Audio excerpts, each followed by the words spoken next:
Hello guys, I've been trying to do this all day, so let's try this again. This is the Bible studies, and I'm going to try to keep it short so that you can keep it in your day schedule here. This is Genesis 1, or Genesis 1, 1 through 5. So I'm going to play it real quick here. The book of Genesis, chapter 1. In the beginning, God created the heaven and the earth. And the earth was without form and void, and darkness was upon the face of the deep. And the Spirit of God moved upon the face of the waters. And God said, "Let there be light." And there was light. And God saw the light that it was good. And God divided the light from the darkness. And God called the light day, and the darkness he called night. And the evening and the morning were the first day. Okay. So I took a few notes that I thought were applicable to this. The first one was about evolution, and I had gotten deceived by evolution. I mean, just like slowly, I was believing it more and more. Not that I disbelieved that God created everything, but I started to believe that, evolution had, good points or whatever, and, that it was more of a science experiment that God was doing with us and not so much that he loved us. I had a hard time with that just because of what I grew up in and everything. It's kind of hard to believe that somebody loves you when you don't experience it, but actually I did. And, I just had so much bad happen, and I'm sure this has happened to you guys before too, but God actually does love us, and he allows bad things to happen in our lives. And part of that is because we have free will, so he can't just say, no, you can't act like that, because you have to choose how to act. And what your actions do, interferes with other people. So anyway, I got off track a little bit, but basically what I'm saying here is evolution, even though there are little things in our DNA to protect us and whatnot, evolution, the theory, is not correct, because God created us uniquely and this world uniquely. And, I'm not saying there's no other Earths out there, because who knows what God has done. I haven't seen the whole universe, so I don't know. But he made this Earth for us, uniquely for us, and we are unique to him. And he made everything out of love and not out of curiosity.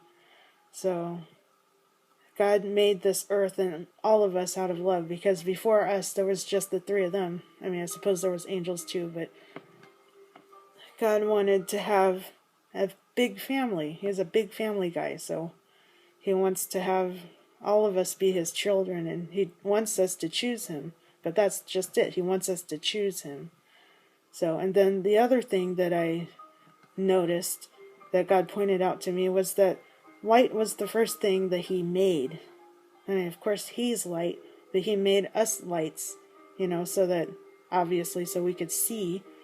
But it says that he divided the light from the dark, and he only commented that the light was good. He didn't say that the dark was bad. Obviously, everything he makes is good, but the darkness was already there. And so he made light. And so that kind of made me think of Judgment Day, separating the sheep from the goats. And I'm sure he'll have a lot of praises for the sheep, because the sheep will be overcomers. But the goats, I mean, what can he say to them?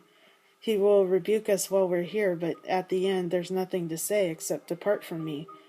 So I just noticed that he didn't comment on anything about the dark. He said the light was good.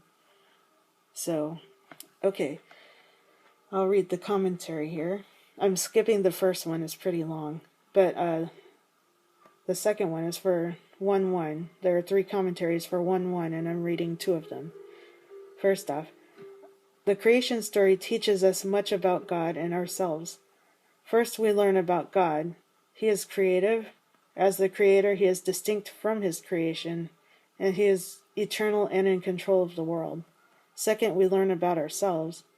Since God chose to create us, we are valuable in His eyes. We are given a place above the animals. So like I was saying, He wants a big family. And then the second one, did God create the world? If so, just how did He do it? This is still a subject of great debate. Some say, with the sudden explosion, the universe appeared. Others say God got it all started and the rest evolved over billions of years, which was what the track was that I was on. Almost every ancient religion has its own story to explain how the world came to be, and almost every scientist has an opinion on the origin of the universe, but only the Bible shows the supreme God creating the earth out of His great love and giving all people a special place in it. We will never know all the answers to how God created the world, but the Bible tells us God did create it. That fact alone gives worth and dignity to all people, because, again, He loves us. And, I had a thought and it went away. Oh well. Okay, for 1-2, who created God? To ask that question, we have to assume there is another creator before God. At some time, however, we are forced to stop and think, or stop asking questions, and realize that there had to be something that always existed. God is that infinite being who has always been and who was created by no one. This is difficult to understand because finite minds cannot comprehend the infinite. For example, we could try to think of the highest number, but we can't do it. Likewise, we must not limit the infinite God by our finite understanding. That reminds me of God saying, I am, because He always was, He always will be, He is. So, and if you've ever tried to think of what eternity would be like, you know how mind-wrenching that is. So, okay, the last one is for 1-2 again. The image of the Spirit of God moving over the waters is similar to a bird caring for and protecting its young. God's Spirit was actively involved in the creation of the world.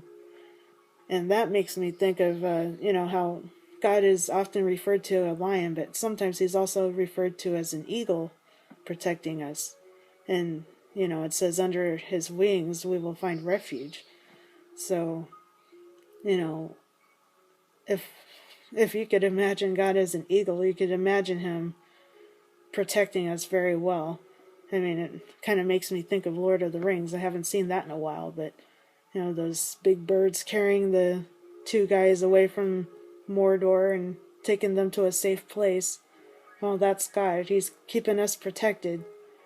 So, that's all I have for this first lesson, and I hope it taught you a little something. I pray that you guys were able to understand this and that I'm able to do a good job with this little teaching. So God bless you guys. Bye.